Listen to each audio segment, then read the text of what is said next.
उत्तराखंड रे एही समय रे बाबा केदारनाथ को धामरे प्रकृतिर मंत्रमुग्ध दृश्य देखिबाकु मिलुछि। जेमिति बरफ बाबा सुंगार करबा पई देवभूमि को ओल्हाई आसीछि।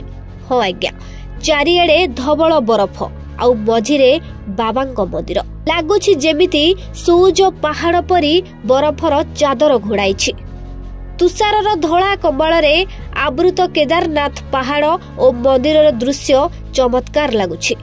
तुषारपात केवल धार्मिक स्थान रे परिवेश को अधिक पवित्र करूनाही, बरं पर्यटक मानक पई एक स्मरणीय अनुभूति होई रहिछि।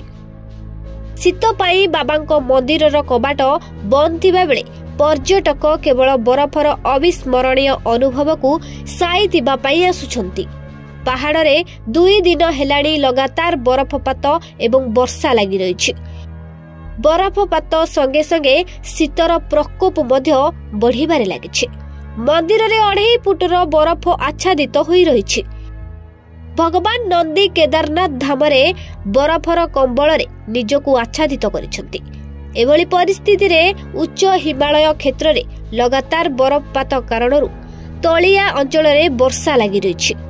बरफपात सांगकू वर्षा आउ थंडार प्रकोप को आहुरी बढ़ाई देछि। Bureau report, Durvarta digital live.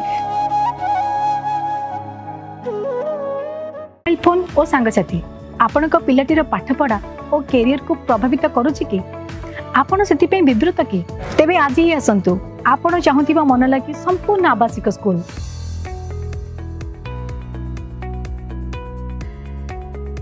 TSC Gurukul Gothapatna Bhubaneswar.